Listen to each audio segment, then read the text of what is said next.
Satuan Narkoba Polres Merauke amankan pelaku kasus narkoba dan miras ilegal.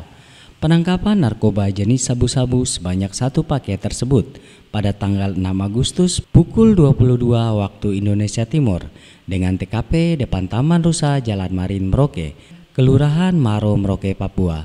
Sedangkan penangkapan miras ilegal jenis sopi di rumah sewa Jalan Nusa Barong, Gang Rahangyar, Kelurahan Seringgo Jaya, Merauke, Papua. Penangkapan itu dilakukan dengan menggeledah pada saat Satuan Narkoba melakukan curiga terhadap tersangka, dilakukan penggeledahan dan ditemukan barang bukti berupa 1 paket jenis narkoba jenis sabu di dalam sabu tersangka, dan dalam kasus tersebut 1 sudah ditetapkan sebagai tersangka dan sudah ditangkap, dan 1 masih DPO, yang pemilik barang masih DPO. Terus pada hari Selasa tanggal 25 Agustus 2020 jam 11.00 kembali Satuan Res Narkoba menangkap pelaku pembuat minuman keras jenis sopi di Jalan Nusa Barong di kompleks tempat kos, rumah kos.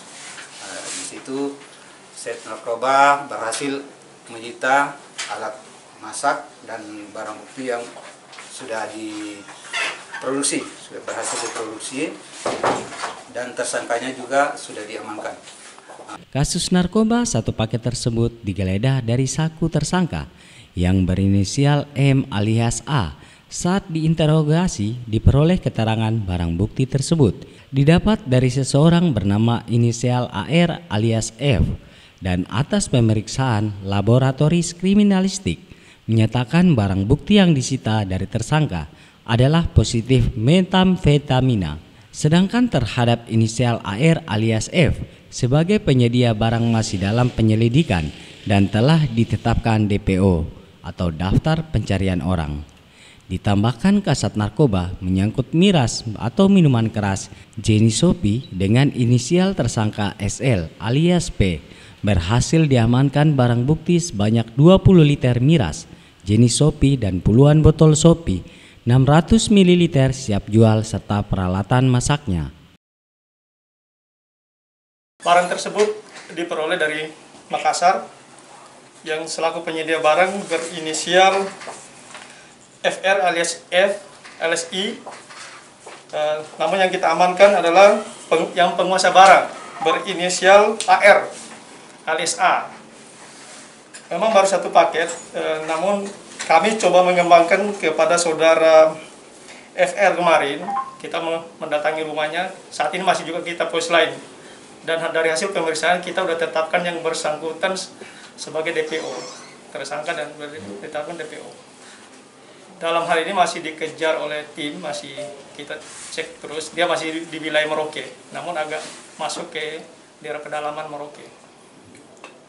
Untuk berat sabunya sendiri benar? Hanya 1 paket. 1 paket. 1 paket. Menurut tersangka benar sudah berapa lama mereka menjalankan bisnis ini? Udah cukup lama. Saudara FR pernah juga menjalani hukuman di lapas. Keluar dia mengulangi lagi. Kalau dengan 1 paket berarti mereka masuk kategori pemakai atau pengedar, Bang? Kita tidak bilang gitu karena dia bagian daripada jaringan. Karena kita mau dipatokan sebagai pemakai, kita cek urin dia juga walaupun dia positif, namun dia bagian daripada jaringan itu. Sehingga kita memasang 127 nggak mungkin, karena kita harus memasang 112, memiliki, menguasai, menyimpan. Apabila nanti DPO ini ketangkap, nanti kita akan lakukan penggeledahan terhadap kediaman yang bersangkutan dan beberapa tempat yang mungkin patut kita curigai. Sampai saat ini masih kita polis lain. Narkoba tersebut diduga masuk Merauke dari kota Makassar dan saat ini masih dalam pengembangan. Terhadap tersangka narkoba akan dijerat dengan pasal 112 ayat 1 Undang-Undang RI nomor 35 Tahun Narkotika dengan ancaman penjara maksimal 12 tahun. Untuk tersangka pembuat miras ilegal jenis sopi diterapkan pasal 204 ayat 1 KUHP dengan ancaman hukuman penjara maksimal 15 tahun dan pasal 140 pasal 86 ayat 2 Undang-Undang RI nomor 18 tahun tentang pangan, sedangkan pangan hanya maksimal 2 tahun. Amin Fardi melaporkan.